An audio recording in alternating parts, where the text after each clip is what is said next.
Merci beaucoup. Je suis très contente et très honorée de cette invitation. Je pense effectivement que notre travail des chercheurs est aussi de communiquer autour de nos travaux de recherche. Et donc, c'est avec plaisir que je m'adresse à vous pour vous présenter à la fois un travail de recherche que je mène maintenant depuis de nombreuses années, depuis 2013 en fait, et également euh, pour vous présenter aussi d'autres travaux de recherche. Alors, et ce qui est un tout petit peu déjà original dans ce travail, c'est que les travaux sur les inégalités, et là je vais me centrer vraiment seulement sur les inégalités d'accès à l'enseignement supérieur, de façon générale, notamment dans le contexte français, se sont beaucoup intéressés aux influences soit de l'origine sociale ou d'autres caractéristiques des élèves et des étudiants, et soit à leur trajectoire scolaire, c'est-à-dire à des facteurs assez structurels qui s'est construite dans le long terme. Alors moi, l'originalité de départ du travail que je souhaitais mener était de m'intéresser plutôt aux influences plus immédiates qui s'exercent au moment du choix des études supérieures. Bien évidemment, ces influences immédiates vont interagir avec l'origine sociale des étudiants, leur trajectoire scolaire et tout un ensemble des facteurs plus structurels qui déterminent les dispositions que ces étudiants apportent aux études supérieures. Et je me suis inspirée d'un modèle qui est utilisé parfois par des collègues qui travaillent dans le domaine de l'économie politique ou certains courants de la sociologie, mais qui n'a pas en tant que tel été utilisé dans le domaine de l'éducation. Et donc, c'est de m'intéresser à ces trois formes d'organisation sociale qui sont les réseaux, les institutions et les marchés. Alors, par réseau, j'entends surtout ici, que bien sûr c'est une notion très vaste, les réseaux personnels, c'est-à-dire la famille, les camarades, les amis. Par institution, j'entends ici à la fois les politiques éducatives et les rôles des agences, des autorités publiques, mais surtout principalement les organisations scolaires. D'un côté, les établissements d'enseignement secondaire, de l'autre, les établissements d'enseignement supérieur, qui sont donc les principales institutions concernées par cette transition. Et par marché, j'entends différents éléments qui contribuent effectivement à des dynamiques marchandes dans les sociétés. Alors, comme vous voyez, les trois cercles s'entrecroisent parce que, effectivement, par exemple, quand on parle des camarades au lycée, on est à la fois dans les réseaux et dans les institutions. Et quand on parle d'un autre objet sur lequel j'ai travaillé, qui sont les journées portes ouvertes des établissements d'enseignement supérieur, eh bien, on est à la fois dans les institutions et les marchés, puisque ces journées portes ouvertes empruntent beaucoup de dispositifs marchands dans la façon souvent dont elles sont organisées. Donc, c'est à partir de ce modèle donc, que je vais organiser ma présentation en vous parlant successivement des réseaux, des institutions et des marchés, comme je le disais tout à l'heure, en m'inspirant de mes propres travaux, mais en faisant aussi allusion à d'autres recherches qui ont travaillé sur ce thème. Donc, à propos des réseaux, avec des jeunes collègues qui travaillent avec moi, on a fait circuler un questionnaire auprès des 7 établissements d'enseignement secondaire assez contrastés quant aux caractéristiques de leur public, aussi quant à leur taux de réussite au baccalauréat et de leur prestige, et aussi de leur localisation, bien que cette localisation se limite à l'Île-de-France, à la fois pour des raisons financières, des commodités, mais aussi parce que si l'Île-de-France n'est pas représentative de la France, loin de là, elle concentre quand même un quart de la population étudiante, donc ça pèse très lourd, bien sûr, dans le système d'enseignement supérieur français. Alors, pour étudier ces réseaux, je voudrais d'abord dire comment je conçois les réseaux. Alors, je pense que, en m'inspirant des nombreux travaux qui existent aujourd'hui sur les réseaux, je les considère à la fois comme des moyens de circulation de trois aspects, des informations, des conseils et de l'aide. Donc des informations, bien sûr, il y a des informations circulent par beaucoup d'autres canaux. J'ai parlé des journées portes ouvertes, mais ça peut être les sites web des établissements d'enseignement supérieur, ça peut être toutes les informations qu'on peut aujourd'hui, bien sûr, glaner sur Internet. Ce qui caractérise un peu les informations qui circulent dans les réseaux, c'est souvent que les réseaux font circuler des informations qui sont parfois cachées pour des raisons pratiques ou stratégiques. On peut penser par exemple à certaines pratiques de sélection qui ne sont pas toujours affichées parce qu'elles peuvent apparaître illégitimes. Hier soir, je discutais avec une journaliste et on parlait de la pratique qui malheureusement s'est répandue beaucoup en France parce qu'elle est une source de discrimination importante, de prendre en compte le lycée d'origine dans la façon dont sont recalculées les notes des élèves au moment de la sélection dans l'accès dans certaines filières de l'enseignement supérieur, notamment sélectives. C'est une information qui n'est pas affichée dans les sites web des établissements d'enseignement supérieur et qui parfois peuvent circuler effectivement parmi entre anciens étudiants et nouveaux étudiants. Ce sont aussi des informations qui sont précieuses pour se renseigner par rapport à l'accès à l'enseignement supérieur parce qu'elles sont basées sur l'expérience. Et une des choses qui caractérise l'enseignement supérieur, si on le considère un peu comme un bien, il fait partie de ces catégories de biens d'expérience, c'est-à-dire qu'il est très difficile de prédire comment ça va se passer dans l'enseignement supérieur parce que c'est vraiment dans l'interaction entre les personnes et l'offre. Et donc, avoir un peu d'accès à l'expérience des autres est précieux. Je vais revenir sur cette question tout à l'heure, hein, à propos notamment de certaines techniques qui sont utilisées aujourd'hui. Ce qui est précieux aussi dans les réseaux, c'est qu'au-delà de véhiculer des informations, souvent ces informations sont inséparables des conseils. Si on pense notamment aux parents, les parents ne véhiculent pas seulement des informations de façon très objective et détachée, elles sont insérées dans des conseils de façon explicite ou implicite. Ces conseils sont souvent perçus comme plus fiables que des conseils qui proviennent d'autres sources, moins sur l'aspect technique, parce que peut-être effectivement sur l'aspect technique, il laisse à désirer, parce que les parents sont moins informés que les enseignants ou que certaines sources officielles d'information, par exemple des détails très précis, mais on leur fait confiance sur le plan que certains chercheurs appellent fiduciaire, c'est-à-dire sur le plan vraiment de la confiance dans le fait qu'il n'y a pas d'intérêt institutionnel ou marchand donc dans les types de conseils qui sont donnés et aussi bien sûr par la proximité sociale et affective souvent qu'on entretient avec les personnes concernées, de la famille, des amis, des camarades. Et bien sûr, ce qui distingue aussi les réseaux d'autres sources que l'on peut mobiliser, c'est qu'ils sont aussi là pour apporter beaucoup d'aide, c'est-à-dire non seulement des informations et des conseils, mais aussi aller plus loin pour comprendre l'information, pour se débrouiller avec des procédures, bien sûr de l'aide qui est très importante pour prendre des décisions qui sont difficiles, donc une forme de soutien moral, et une aide aussi très pratique pour se préparer à la sélection, bien sûr une aide financière, une aide matérielle de toutes sortes. Donc,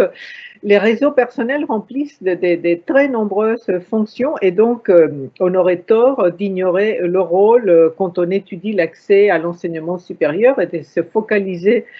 seulement sur la trajectoire des élèves ou sur le rôle des institutions, par exemple, qui est bien sûr très important, mais les réseaux sont là, même si il demeure souvent invisible pour les acteurs institutionnels parce que ça se passe dans des espaces auxquels ces acteurs institutionnels n'ont pas toujours accès, dans la famille, dans les échanges informels entre élèves. Alors, comme j'avais déjà beaucoup travaillé par le passé sur l'enseignement secondaire, je me suis intéressée un peu à comparer le rôle des réseaux familiaux, le rôle des membres de la famille, donc dans la question de l'accès à l'enseignement supérieur.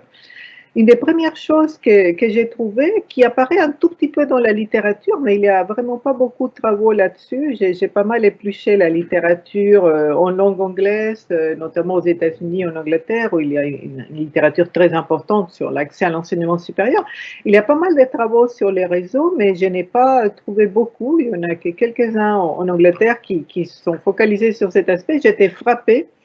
par le fait que dans notre questionnaire que nous avons fait passer aux élèves, on voit apparaître beaucoup les pairs. Alors, très souvent, quand on travaille, comme ça a été mon cas, sur l'enseignement primaire et secondaire, on est surtout concerné par les mères parce qu'elles jouent un rôle tellement important dans l'accompagnement de la scolarité, dans l'aide aux devoirs, dans la participation aux réunions, au contact avec les enseignants, etc., qu'on se focalise beaucoup sur le rôle des mères. Les pères apparaissent plus en retrait, bien que le rôle ne soit pas négligeable, par exemple, dans le choix des établissements scolaires, mais dans l'accès à l'enseignement supérieur, on voit apparaître les pairs de façon beaucoup plus massive et je pense que c'est quelque chose sur laquelle il faut aussi réfléchir. Sans doute, c'est lié au fait que les choix d'études supérieures sont déjà des pré-choix professionnels et que donc ça fait donne un rôle plus important aux pairs dans leur insertion dans le monde professionnel qui peut être plus important que celui des mères. C'est aussi des choix qui impliquent des décisions financières importantes et donc voilà, ça peut expliquer aussi leur présence. Il y a aussi, on va voir tout de suite que c'est variable, bien sûr, selon l'appartenance sociale des élèves concernés, le rôle d'autres membres de la famille, des frères et sœurs, qui dans certains cas va compléter le rôle des parents, et qui peuvent parfois avoir des informations beaucoup plus précises que les parents, parce qu'une autre caractéristique de l'enseignement supérieur par rapport à l'enseignement secondaire, c'est que bon, il y a déjà beaucoup d'établissements, beaucoup de filières différentes, et que ça change aussi beaucoup plus vite. L'enseignement secondaire est beaucoup plus stable dans son fonctionnement, même si des politiques le changent assez régulièrement, mais dans l'enseignement supérieur, parce qu'il y a une autonomie des établissements d'enseignement supérieur, il y a beaucoup plus de changements et donc les jeunes frères et sœurs un peu plus âgés sont beaucoup plus au courant aussi parfois des dynamiques très actuelles du marché de l'emploi, etc.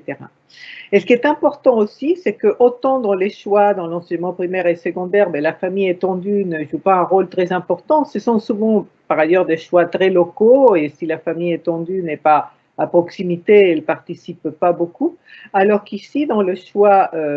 au niveau de l'enseignement supérieur, qui sont des choix d'établissement, mais aussi bien sûr des choix des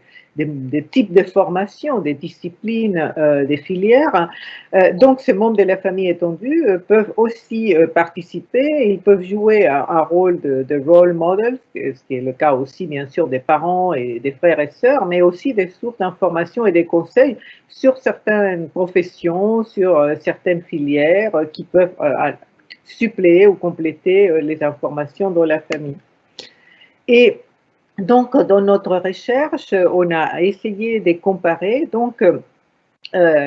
comparer et contraster le rôle des réseaux familiaux selon les catégories sociales. Là, je n'ai pas mis les classes moyennes pour aller un peu plus vite et pour mettre plutôt en valeur des contrastes assez forts. Grosso modo, les classes moyennes, comme très souvent dans les enquêtes, se situent au milieu entre les classes supérieures et les classes populaires par rapport aux éléments que je vais décliner très rapidement. Donc, dans les classes supérieures, ce qui frappe, c'est la présence très forte des pères qui concerne les enfants des deux sexes. Donc, les garçons comme les filles parlent beaucoup avec leurs pères, bien que les pères jouent un rôle de modèle plus important pour les garçons que pour les filles. Et les parents, donc, jouent un rôle extrêmement important dans les classes supérieures en tant que pourvoyeurs d'informations et des conseils. Et ils restent très connectés aux institutions et au marché avec qui ils interagissent régulièrement, et je reviendrai sur ça tout à l'heure. Les frères et sœurs plus âgés peuvent jouer un rôle, mais ce rôle n'est pas si important que ça, entre autres choses parce que souvent les choix sont assez différenciés dans les fratries en fonction des talents et des goûts des jeunes. Et donc, voilà, les frères et sœurs ne sont pas nécessairement des sources d'inspiration. Et comme déjà ces jeunes ont beaucoup d'informations et des conseils par leurs parents, par l'école qu'ils fréquentent, je vais parler tout de suite de ça, finalement, les frères et sœurs ne sont pas si importants. Et la famille étendue, elle joue parfois un rôle très important, surtout dans les familles très diplômées où les parents aussi se tournent vers d'autres membres de leur famille, conseillent à leurs enfants de se tourner vers leurs oncles, leurs tantes, leurs cousins pour avoir des informations, des conseils plus précis. C'est aussi une façon, parce qu'on est aussi dans des sociétés où les parents ne veulent pas imposer des choix aux enfants, mais ils veulent quand même les influencer. Et donc, parfois, j'ai constaté dans mes enquêtes plus qualitatives aussi, pas seulement dans le questionnaire où c'est plus difficile, mais dans des entretiens, que la famille étendue est utilisée aussi pour invisibiliser l'influence parentale. C'est-à-dire quand les parents souhaitent plutôt un type de choix, ils conseillent à leurs enfants d'aller parler à un cousin qui a fait aussi ce choix. Dans les classes populaires, donc on voit que les parents jouent un rôle moins important parce que même s'ils peuvent jouer un rôle très important en termes de soutien moral de leurs enfants et d'appui, ils ont moins d'informations et des conseils à leur donner, notamment quand ils n'ont pas fait eux-mêmes, bien sûr, des études supérieures. Ils sont moins connectés, moins informés par rapport aux dynamiques institutionnelles et aux dynamiques marchandes. Euh, et donc, les pères jouent un rôle moins important que dans les classes supérieures. En revanche, les frères et sœurs plus âgés, quand ils ont fait eux-mêmes des études supérieures, peuvent jouer un rôle très important qui vient remplacer celui des parents en termes d'information, des conseils, de l'aide. On le voit souvent et c'est notamment le cas dans les familles issues de l'immigration. On voit souvent ce rôle très moteur des frères et des sœurs et notamment des sœurs qui prennent beaucoup en charge ce travail. Les membres de la famille étendue sont beaucoup moins mobilisés, ils sont beaucoup moins mobilisés de façon stratégique dans les catégories supérieures, mais il peut y avoir des membres dans ces familles étendues qui ont eux-mêmes fait des études supérieures et alors là aussi, ils peuvent remplacer le rôle des parents ou dès lors qu'il n'y a pas des frères et sœurs plus âgés ayant fait des études en tant que pourvoyeurs de modèles, d'informations, des conseils. Alors, le rôle des camarades et des amis est très important. Il varie également selon les milieux sociaux, mais aussi selon les contextes scolaires. Parce que très souvent, les jeunes qui sont dans l'enseignement secondaire, mais bien la plupart de leurs amis se trouvent dans les établissements scolaires qu'ils fréquentent. Donc, le rôle des réseaux amicaux et bien sûr des camarades est à la fois lié à l'origine sociale, mais aussi au contexte scolaire fréquenté. Alors, les élèves des classes supérieures qui sont scolarisés le plus souvent dans des établissements favorisés, ils semblent très influencés par les choix de leurs camarades des classes. Ces choix sont très homogènes parce qu'il y a une homogénéité sociale donc au sein de l'établissement et ces choix sont aussi relayés par les professionnels de l'éducation, de sorte que l'on voit vraiment une forte pression s'exercer sur les choix, Ça ne nécessite pas nécessairement beaucoup d'interaction avec les camarades parce que c'est véhiculé un tout petit peu par l'établissement scolaire que tous les élèves connaissent, quels sont les choix des autres, que les professeurs approuvent ou parfois désapprouvent certains choix, etc. Donc, mais il y a une forte pression qui s'exerce à ce niveau-là. Les élèves des classes populaires subissent plutôt l'influence des amis qui sont dans l'établissement scolaire, mais pas nécessairement dans la classe, sont pas nécessairement des camarades de la même classe, et ils ont aussi plus d'amis à l'extérieur des établissements scolaires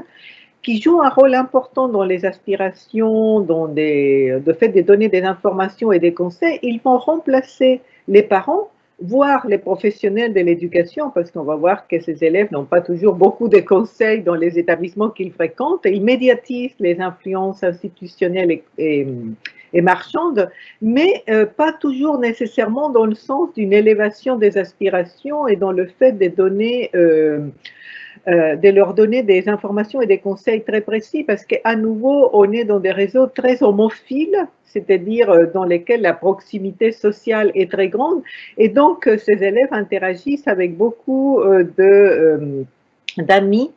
qui sont dans la même situation qu'eux, c'est-à-dire qui proviennent des familles où ils n'ont pas beaucoup d'informations et des conseils et qui sont aussi scolarisés dans des établissements où ils n'ont pas nécessairement tout l'appui qu'il serait souhaitable. Donc il y a un rôle important, mais qui n'est pas toujours un rôle qui va dans le sens de promouvoir des choix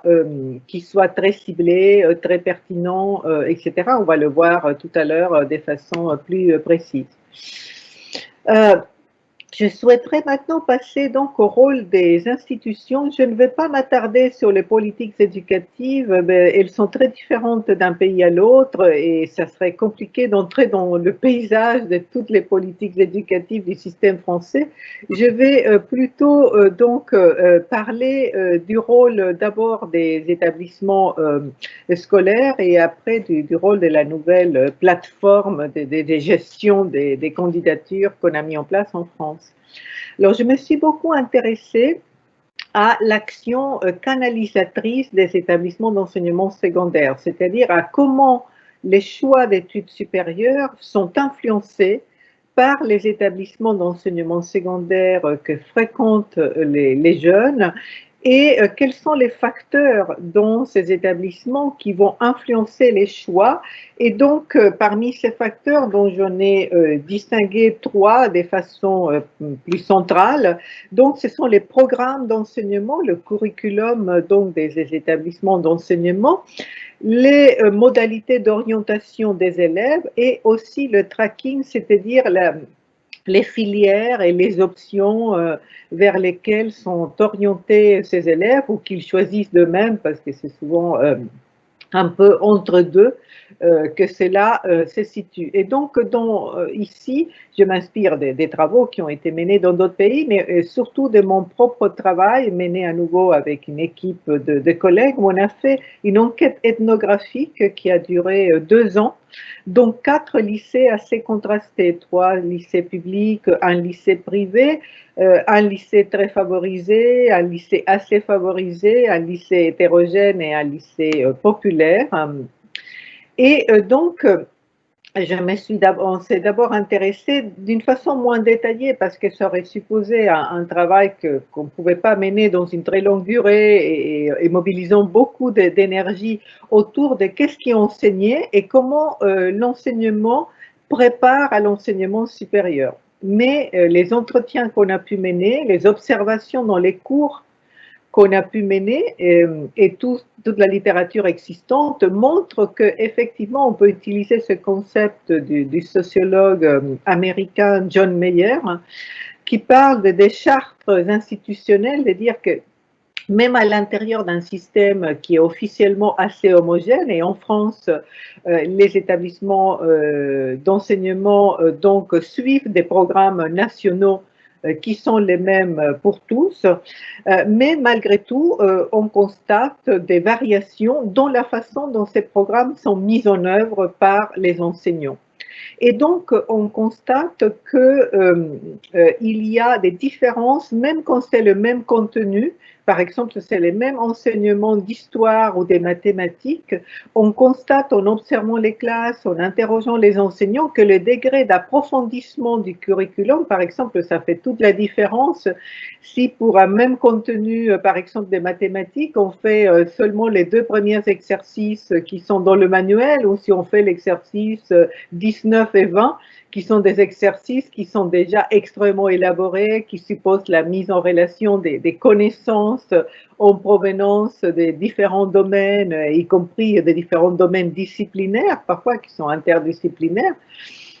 Et donc, on constate que, effectivement, avec le même programme, on peut faire des choses assez différentes avec des degrés d'approfondissement et parfois avec, y compris des options qui proposent des renforcements dans certaines matières. Donc, on fait par exemple de l'anglais avancé au lieu de faire de l'anglais tout venant, etc.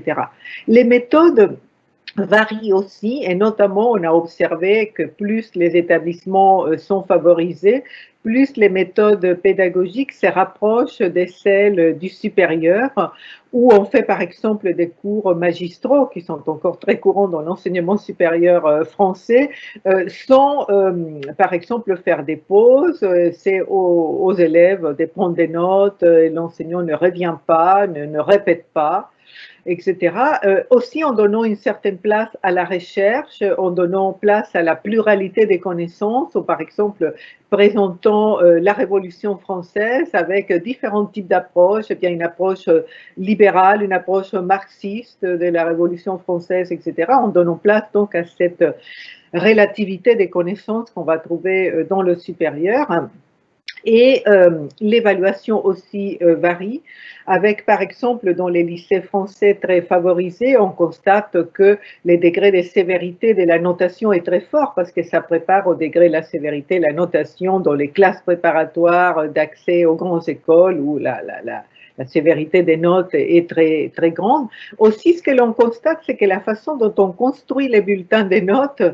est aussi fait de façon très stratégique. Donc, j'avais été frappée dans ce lycée de beaucoup d'enseignants, après les conseils des classes qu'il y a à chaque trimestre,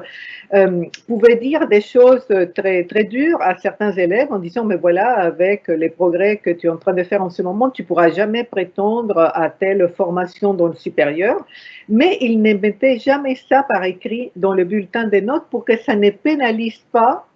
les élèves au moment de la sélection, alors que ce n'est pas du tout le cas dans les établissements populaires et donc où les enseignants peuvent avoir des jugements très sévères, donc des jugements qualitatifs en plus des notes, qui vont après pénaliser les élèves quand les bulletins des notes vont être examinés dans l'enseignement supérieur. Alors, je voudrais plutôt dire un peu plus, mais je vois que le temps passe, donc j'essaye quand même d'être brève, sur le travail qu'on a fait plus détaillé sur ce qu'on fait en matière d'orientation. Et donc, on a vraiment essayé de contraster ce qui s'est fait en matière d'orientation dans les 4 établissements d'enseignement secondaire qu'on a étudiés. Et on a abouti à un modèle dans lequel on voit qu'il y a 4 dimensions qui varient beaucoup selon les établissements. La première dimension, c'est le type de futurs dans l'enseignement supérieur qui sont proposés aux étudiants. Donc hier, je disais rapidement dans le séminaire que j'ai animé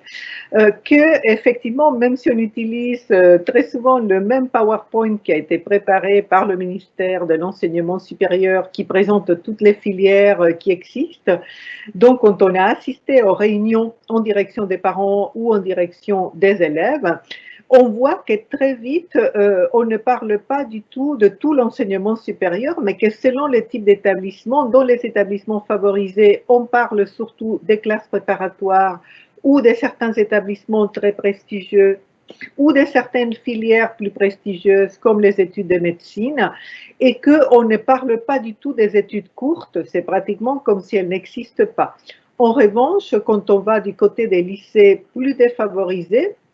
on parle beaucoup de filières courtes, donc des des brevets des techniciens supérieurs, des instituts universitaires des technologies, etc. Et on parle dès l'université, mais on ne parle pas du tout de classes préparatoires et de certains établissements prestigieux. Donc il y a un cadrage des futurs et ça se matérialise aussi, par exemple, quand on affiche des journées portes ouvertes devant la porte, par exemple, du conseiller d'orientation, eh bien, on affiche seulement des journées portes ouvertes des classes préparatoires dans les lycées favorisés et seulement des journées portes ouvertes des établissements qui ont des filières courtes dans les lycées défavorisés, donc par plein de dispositifs qui véhiculent cela. Une des choses qui m'a beaucoup frappée et qui est très importante, c'est le degré de précocité dans le travail d'orientation. Dans le lycée très favorisé dans lequel on a travaillé, le proviseur accueille les élèves qui entrent au lycée, donc en classe de seconde, en leur disant bienvenue à l'enseignement supérieur. Donc déjà, quand ils sont au lycée, ils sont dans l'enseignement supérieur. Et dans ce lycée public très favorisé, dès la classe des secondes, on commence à travailler l'orientation, à faire travailler les élèves sur leurs souhaits d'orientation, avoir des échanges, etc. Donc, il y a une précocité très grande. En revanche, dans les lycées le lycée hétérogène, ce n'était pas en fait le lycée plus défavorisé. On est allé à la rencontre du proviseur à peu près au mois de novembre, quand on commençait notre enquête, et on lui disait, voilà, on voudrait savoir qu'est-ce que vous avez mis en place en matière d'orientation dans votre établissement, et le proviseur nous a regardé avec un air très surpris, et nous a dit, mais c'est le mois de novembre, moi je ne commence à parler d'orientation qu'au mois de janvier, quand la plateforme Parcoursup ouvre pour les élèves des terminales. Ça veut dire que dans ce lycée, les élèves n'entendent parler d'orientation qu'en année de terminale et donc au début du mois de janvier, donc en ayant à peu près 3 mois pour se préparer à l'orientation. Donc vous voyez que ça fait une différence énorme par rapport au lycée favorisé. Une autre différence importante, c'est les degrés d'implication des personnels. Dans les lycées défavorisés, les personnels ont beaucoup de tâches. Ils sont déjà très préoccupés par le décrochage des élèves, par le fait qu'il n'y ait pas d'élèves qui se déscolarisent, par l'absentéisme, parfois par des problèmes de discipline importants, et par la réussite au baccalauréat. Et donc, ils ne sont pas mobilisés très fortement par l'orientation, qui n'est qu'une fonction parmi d'autres, celle qu'ils doivent assumer. En revanche, dans les lycées favorisés, dans le lycée public comme dans le lycée privé, tous les personnels étaient extrêmement impliqués en matière d'orientation, parce que même les conseillers d'éducation, ils n'ont pas des problèmes d'absentéisme, ils n'ont pas des problèmes de discipline, donc même ces personnels, même les surveillants, se spécialisent dans le domaine de l'orientation, de sorte que tous les personnels sont des conseillers d'orientation d'une certaine façon, d'une façon ou d'une autre pour les élèves. Donc ça maximise bien sûr le degré de conseil. Et un dernier facteur qui est très important à mon avis, c'est le degré de personnalisation des informations et des conseils. C'est pour cela que si on fait que des enquêtes par questionnaire, ce n'est pas toujours suffisant, parce qu'on ne va pas assez en profondeur sur ce que font vraiment les personnes. Parce que si on demande est-ce que vous faites des activités en matière d'orientation, eh bien, tous les lycées répondent oui, mais c'est important de savoir exactement ce qu'ils font. Et donc, ce qu'on a constaté, c'est que dans les lycées défavorisés, en fait, cette information est souvent très générique. Très matériel aussi, c'est souvent mettre les élèves devant la plateforme Parcoursup et leur dire, eh bien, n'oubliez pas que la plateforme ouvre le 20 janvier. N'oubliez pas que vous avez 3 mois pour remplir les vœux. N'oubliez pas que vous devez mettre, si vous voulez avoir une bourse dans l'enseignement supérieur, vous devez indiquer les revenus de vos parents, etc. Ce sont des conseils qui sont importants parce qu'effectivement, comme ces élèves n'ont pas toujours derrière eux leurs parents, bien sûr, ils ont tendance à oublier, ils maîtrisent moins bien le système, etc. Mais très souvent, tout est fait d'abord de façon collective, dans des réunions collectives, et tout reste très souvent à ce niveau très générique, très superficiel, sans aller en profondeur dans les vœux de chaque élève. En revanche, dans les 2 lycées favorisés, publics et privés, dans lesquels on a travaillé, les conseils sont très personnalisés. Ça passe par des entretiens personnalisés des élèves avec les professeurs principaux, mais aussi parfois avec les proviseurs, avec d'autres personnes et les conseils et les informations sont très personnalisés en fonction des souhaits des élèves et les enseignants eux-mêmes passent beaucoup de temps à se renseigner. Ah, tel élève, il voudrait faire tel type d'études. Ah oui, c'est une filière nouvelle qu'on ne connaît pas, on va aller se renseigner, etc. Donc, c'est très, très différent ce que les élèves reçoivent. Et une étude qui avait été menée aux États-Unis il y a quelques années, dont je me suis inspirée, avait trouvé exactement la même chose en comparant des high schools en fonction du type de public qu'ils reçoivent. Donc, bien sûr, les flux des élèves, je passe assez vite, sont aussi influencés par les types de filières qu'il y a, bien sûr, dans les établissements d'enseignement. Et c'est particulièrement le cas quand on a accès, quand on est dans des systèmes très stratifiés, comme c'est le cas du système français, mais aussi des systèmes en Belgique francophone. Et ces flux sont aussi influencés par le fait qu'il y a des réseaux, dans ce cas pas des réseaux nécessairement personnels, bien qu'ils puissent l'être aussi, entre certains établissements d'enseignement secondaire et certains établissements d'enseignement supérieur, qui se créent par la localisation des établissements, par le fait qu'il y a beaucoup de flux d'élèves qui vont dans ce sens, et donc ça crée tout un système de partenariats qui parfois sont officiels, mais parfois sont officieux, qui vont aussi canaliser beaucoup les vœux des élèves. Alors maintenant, je voudrais plutôt, toujours en restant dans les institutions, mais situer plutôt du côté des établissements d'enseignement supérieur. Alors un facteur qui est très important, qui détermine beaucoup le mode d'accès à l'enseignement supérieur,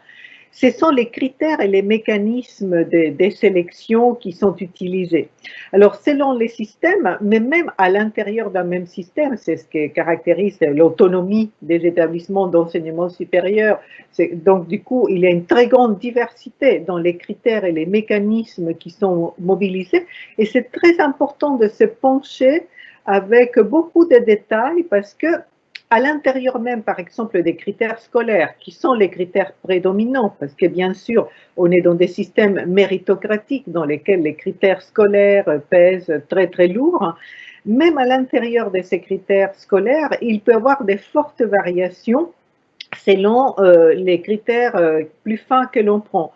Par exemple, selon qu'on a un système d'examen ou un système où on prend en compte les notes, on ne voit pas du tout les mêmes logiques. Les systèmes à examen d'entrée, donc ils mettent les élèves en position d'égalité formelle dans le sens où leur admission ne va pas dépendre, par exemple, de leur lycée d'origine, mais il va dépendre quand même de leur lycée d'origine parce que les examens peuvent créer des mécanismes de préparation à l'examen. C'est quelque chose que l'on connaît bien avec le système Teaching to the Test. Donc, s'il y a un examen, effectivement, il y a des lycées qui vont se spécialiser dans la préparation aux examens ou le secteur marchand va prendre le relais avec toutes sortes de préparations privées qui préparent aux examens et ça va être des sources de profondes inégalités. Quand on prend en compte les notes, eh bien, on est confronté, bien sûr, à la différence des notations, éventuellement entre types d'établissements. Souvent, on prend en compte le rang de la classe et pas seulement les notes, parce qu'on essaye de situer l'élève dans sa classe et parfois dans son établissement. J'ai oublié de marquer là, mais bien sûr, dans certains systèmes, et c'est le cas par exemple aux États-Unis, mais aussi dans beaucoup de pays aujourd'hui dans le monde, on fait aussi des tests de type les Scholastic Aptitude Tests qui sont supposés ne pas être liés au programme scolaire, justement pour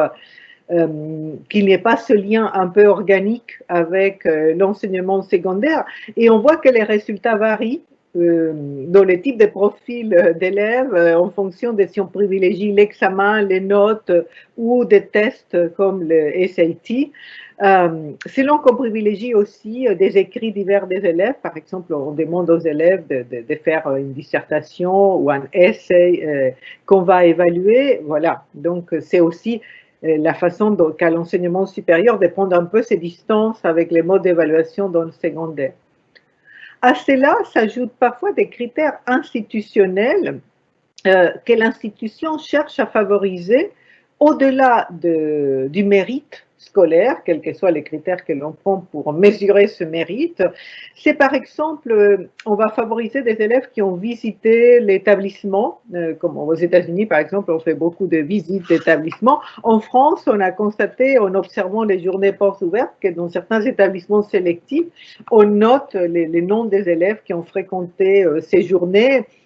pour leur donner une forme de priorité parce que ça montre un intérêt, le fait qu'on a pu faire connaissance de l'élève et aller un peu plus loin que juste la connaissance un peu impersonnelle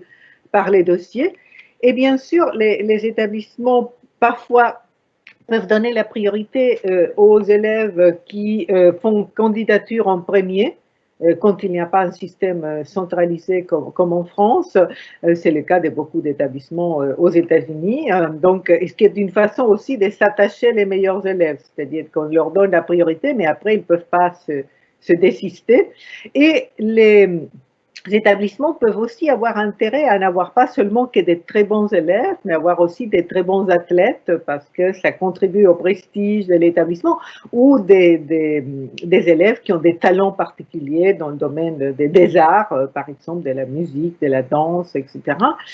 Et bien sûr, parfois, ils peuvent donner la priorité aux élèves dont les parents ont déjà fréquenté l'établissement, donc à la fois parce qu'il y a une forme de népotisme, donc et le fait que ça constitue une garantie, et aussi parce que parfois, et aux États-Unis c'est notamment le cas, parce que souvent ces alumni sont pourvoyeurs de beaucoup d'argent pour les établissements et donc on leur donne aussi la priorité. Et bien sûr, il peut y avoir des critères non scolaires et là aussi, c'est des sources d'inégalités variées. Les lettres de motivation qui peuvent être à un certain niveau conçues comme réduisant les inégalités parce que ça permet peut-être d'atténuer l'effet des notes qui sont moins bonnes chez les élèves des milieux populaires. Et donc, ces élèves peuvent mettre en avant qu'ils sont très, très motivés, même s'ils n'ont pas nécessairement des très bons résultats. C'est pareil pour les interviews, donc qui peuvent aussi donner une chance de se mettre en avant et de montrer d'autres qualités. Mais en même temps, les travaux qu'on a montrent que très souvent, mais bien sûr, ça peut être totalement anticipé par les parents et surtout aussi par l'univers marchand, notamment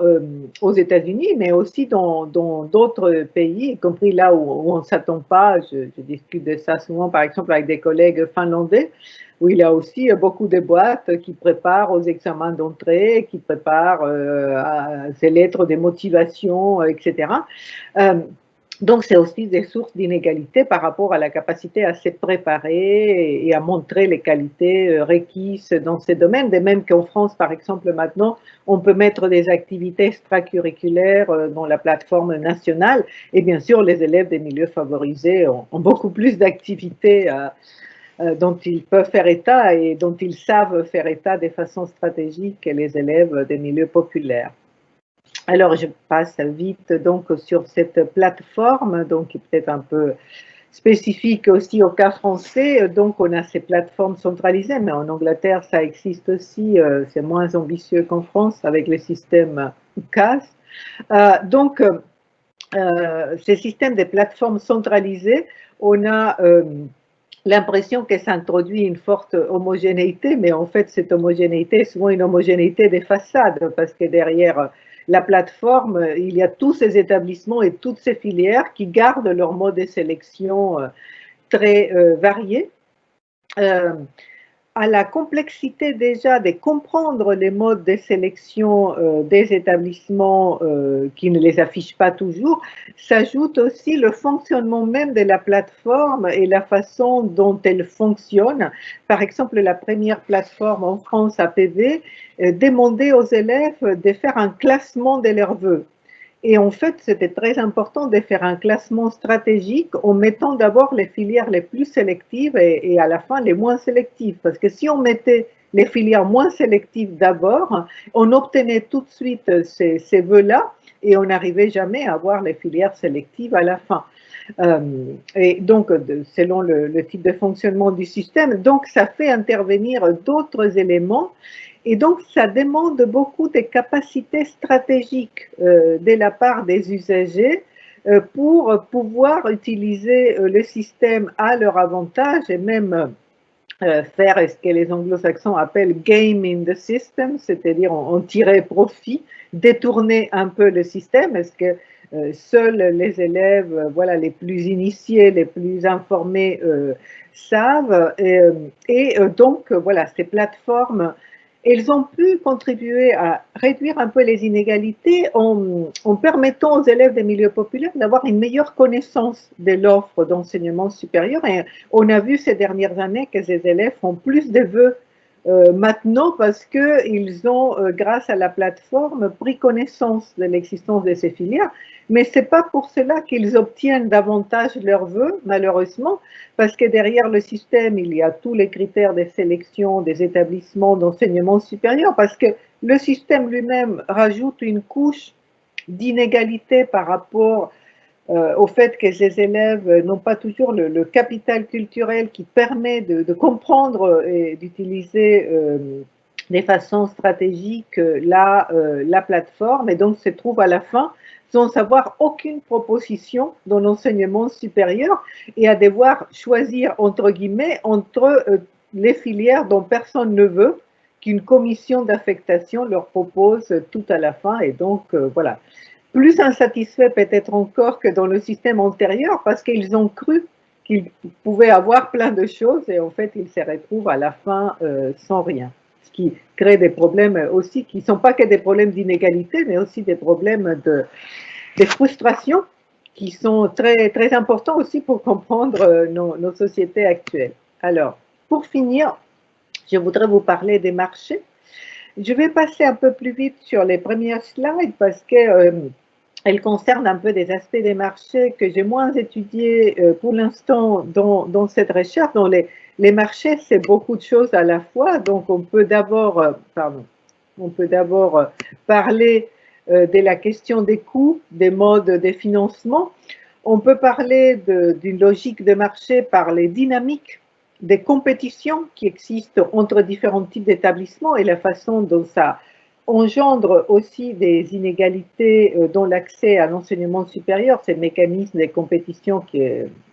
donc, dans lesquels se livrent les établissements.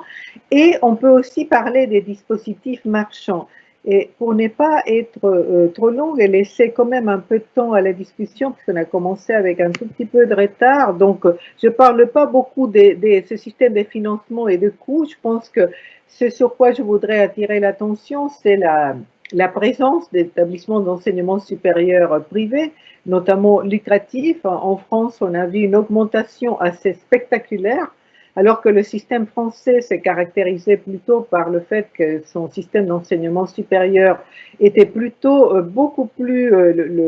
la part du public était beaucoup plus importante que dans l'enseignement secondaire et primaire, puisque le privé ne représentait que 7%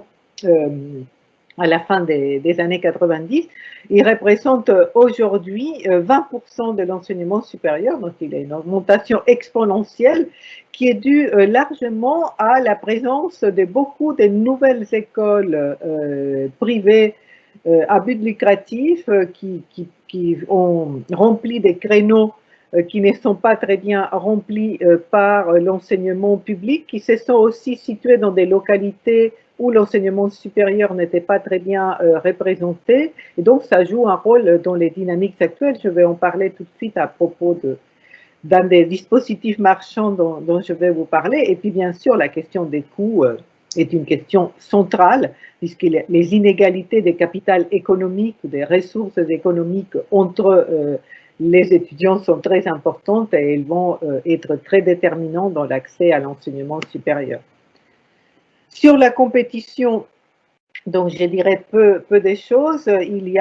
Elle dépend bien sûr de la diversité de l'enseignement supérieur, des différents types d'établissements qu'on a en face, de leur concentration géographique. Donc en France, par exemple, en Île-de-France, la compétition entre établissements est extrêmement forte parce qu'il y a une très forte concentration géographique d'établissements d'enseignement supérieur, notamment dans certaines zones, alors que bien sûr, dans d'autres régions et départements français, il y a beaucoup moins de compétition parce qu'il y a beaucoup moins, il y a une seule université par exemple, il y a beaucoup moins d'établissements d'enseignement supérieur et donc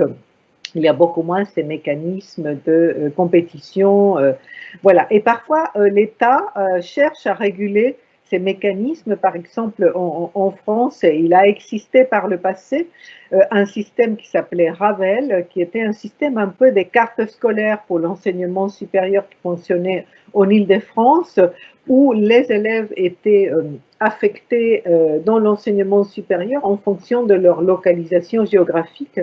et qui était souvent source des grandes inégalités parce que bien sûr les élèves des catégories supérieures qui avaient beaucoup plus tendance à habiter dans des quartiers favorisés avaient beaucoup plus de chances d'être affectés dans des universités ou des classes préparatoires très prestigieuses qui étaient aussi situées dans ces quartiers. Et l'inverse était vrai pour les élèves des milieux populaires qui habitaient en banlieue, qui avaient accès à des universités de banlieue, etc.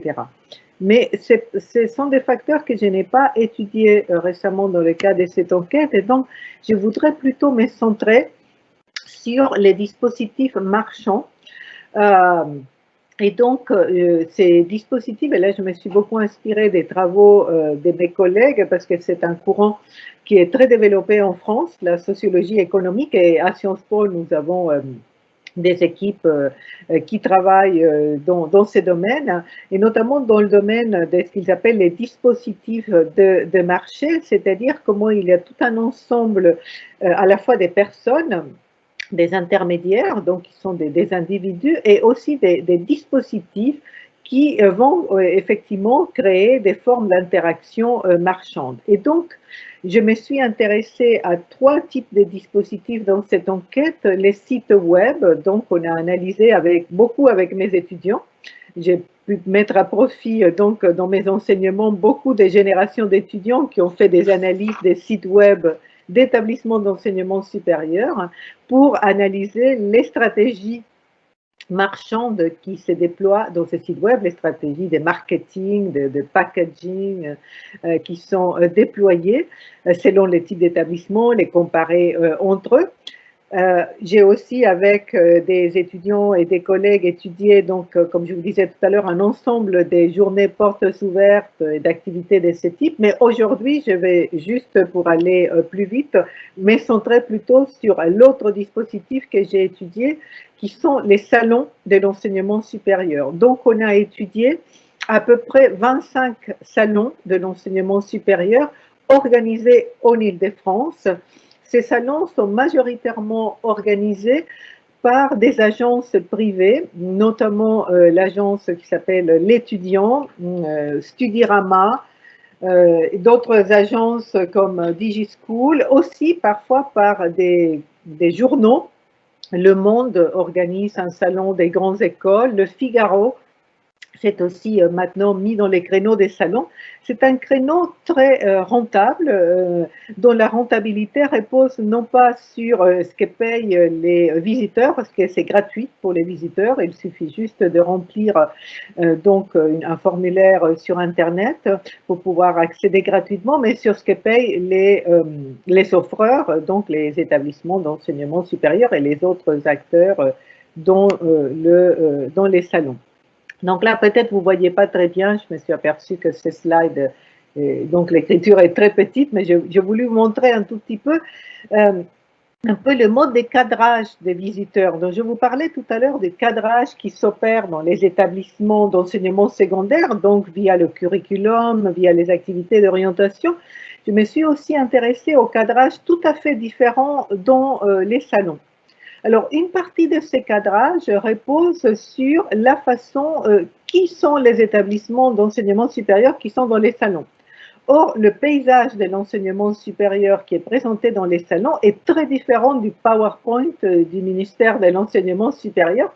parce que notamment en Île-de-France, c'est moins le cas quand on sort de la région Île-de-France, mais en Île-de-France, il y a beaucoup d'établissements d'enseignement supérieur privés. Il représente 80% des établissements d'enseignement supérieur qui sont dans les salons. Donc, quand on ne connaît rien de l'enseignement supérieur français et on va dans un salon de l'étudiant ou de Studirama, on a l'impression que dans l'enseignement supérieur français, il y a surtout des établissements privés, ce qui n'est encore pas le cas, ce que je vous disais tout à l'heure, même si ça a beaucoup augmenté, il ne représente que 20%. Donc c'est un cadrage très particulier. En plus, quand on analyse la disposition des établissements dans le salon, on voit que souvent ce sont ces établissements-là, et notamment souvent les moins prestigieux d'entre eux, qui sont, et les plus récents, qui sont à la recherche des nouveaux étudiants, et tout leur modèle financier repose sur le fait d'avoir des étudiants donc, qui payent des frais d'inscription. Donc, ils occupent une place centrale, ils sont payés pour avoir les meilleurs emplacements. Ils sont des stands qui sont très, très grands et très spectaculaires parfois, avec à la fois beaucoup de dispositifs visuels, de la musique, etc. Donc, on a analysé les stands, donc, qui sont des espaces, effectivement, où on joue beaucoup sur le management des impressions pour attirer les visiteurs avec la musique, avec des dispositifs visuels. Donc, parfois, il y a des stands où on voit, par exemple, un avion qui est dans le stand, mais aussi, on cherche à attirer les visiteurs, par exemple, en leur offrant des services gratuits. Par exemple, on peut se faire couper les cheveux, où on peut faire des jeux informatiques dans certains stands, et on leur offre aussi beaucoup de goodies, donc des petits cadeaux aussi pour les attacher, donc ça peut être des bonbons, mais ça peut être des stylos, etc. Donc c'est un côté aussi très, très ludique et très, très attractif. Et à côté des stands, il y a aussi des conférences qui se présentent comme un espace désintéressé, donnant des informations et des conseils. Le problème, c'est que ceux qui donnent les informations et les conseils dans les conférences sont les mêmes personnes des stands. Alors, en principe, il y a une règle d'éthique comme quoi ils ne peuvent pas faire la publicité de leur établissement, mais en fait, ils font souvent la publicité du privé. Et très souvent, ce qu'on entend beaucoup dans les conférences, c'est des très fortes critiques des universités publiques, qui sont des lieux anomiques, dans lesquels on ne prend pas en charge les étudiants, qui ne préparent pas les étudiants à l'emploi. Alors, nous, on s'est beaucoup intéressé, on vient d'écrire un article sur ce sujet, au type des discours qui est tenu dans les salons. Et donc, ce discours est très différent, notamment de celui qui est tenu dans les établissements défavorisés. C'est un discours enchanté, c'est le discours du marché. C'est un Disneyland, si vous voulez. Donc, autant dans les établissements, dans les lycées défavorisés, on dit souvent aux futurs étudiants des milieux défavorisés tout ce qu'ils ne pourront pas faire parce qu'ils n'ont pas les notes, parfois parce qu'ils n'ont pas les ressources économiques. Alors, en revanche, dans le salon, c'est l'univers de tout est possible. Tout est possible parce qu'en fait, ce n'est pas les notes, ce sont les talents personnels, ce sont les qualités. Et bien sûr, ces établissements privés récents, ils sont souvent pas très sélectifs en matière scolaire parce que justement, ils cherchent à attirer beaucoup d'élèves. Et donc, ce qui les intéresse, c'est que les élèves puissent payer pour leurs études. Donc, ils ne mettent pas du tout en avant des critères scolaires. Donc, tout est possible.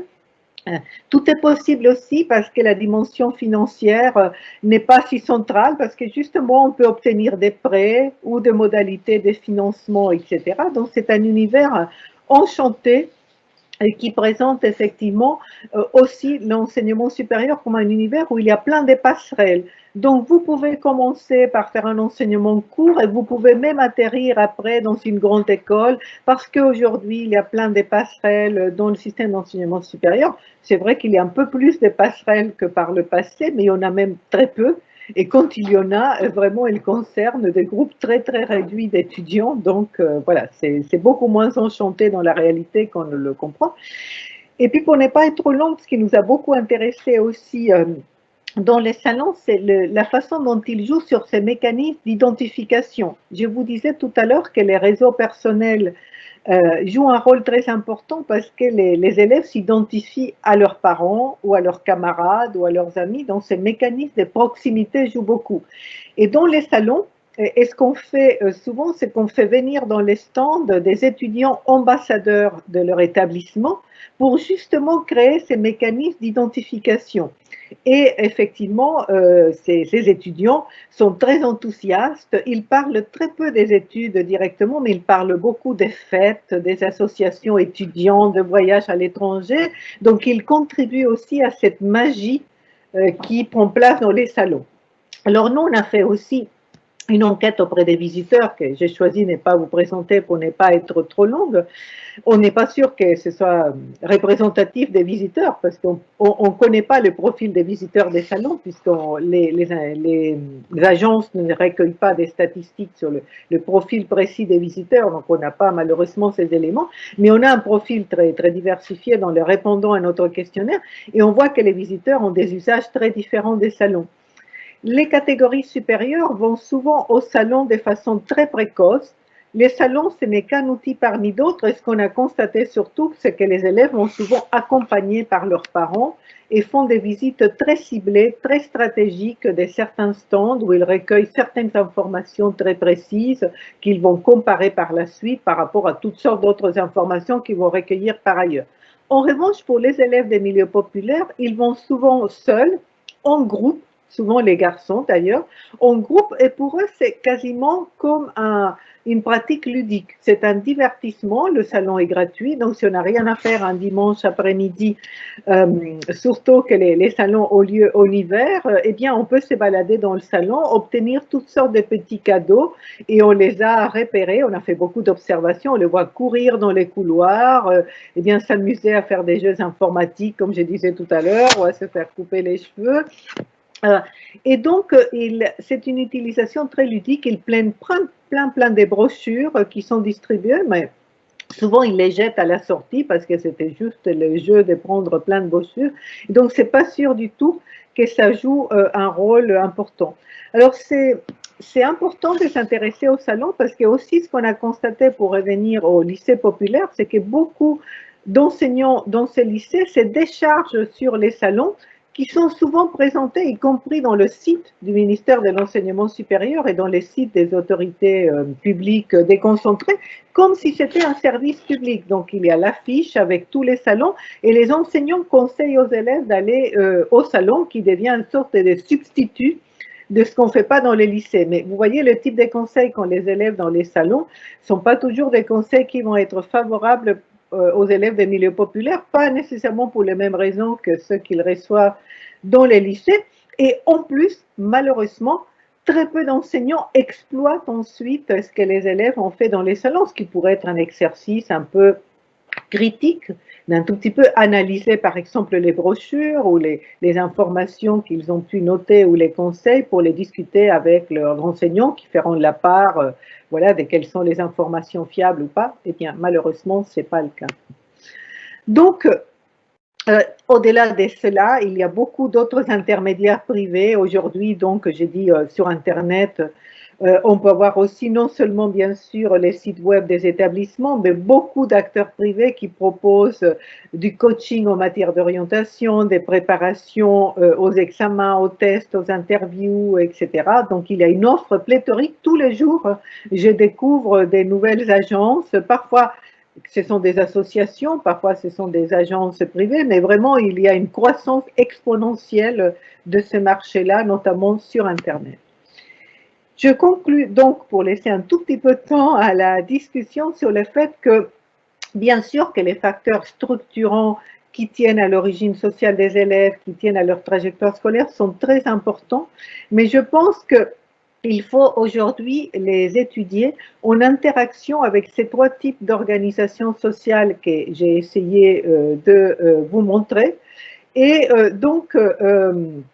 je pense que ce qui est important, c'est de voir, c'est le rôle que jouent ces différents modes d'organisation par rapport à différentes catégories d'étudiants. Je n'ai pas eu la possibilité d'aller très finement aujourd'hui dans le détail donc de comment les élèves réagissent. J'ai parlé beaucoup de l'appartenance sociale, mais on pourrait aussi parler de la dimension ethno-raciale et aussi du sexe, parce que les garçons et les filles n'interagissent pas de la même façon, mais c'est important de voir ces différents facteurs. Et bien sûr, pour ceux d'entre vous qui sont impliqués dans des actions, des politiques et des actions en direction des jeunes qui accèdent à l'enseignement supérieur, il est important de voir, prenons connaissance de ces différentes dimensions, savoir comment on peut agir et mettre en place des actions qui limitent, réduisent les effets négatifs certains mécanismes, de certains processus, de certains dispositifs que j'ai présentés malheureusement trop rapidement et qui en revanche maximisent les effets de certains dispositifs ou actions qui peuvent être très positifs en transposant par exemple des choses qu'on fait dans des établissements favorisés, dans des établissements défavorisés, ou en reprenant bien sûr, en remplaçant un peu les rôles des réseaux, en reprenant un tout petit peu le rôle que jouent les réseaux pour les jeunes de catégories favorisées, en reprenant cela pour les jeunes des catégories défavorisées, en créant des substituts, on va dire des parents, par exemple avec des parrains de ces jeunes qui peuvent apporter ce type d'aide. En tout cas, bien sûr, vous êtes mieux placé que moi pour imaginer ce type de solutions. En ce qui me concerne, je m'arrête là en vous remerciant pour votre attention et bien sûr, je suis très ouverte à toutes vos remarques et questions maintenant.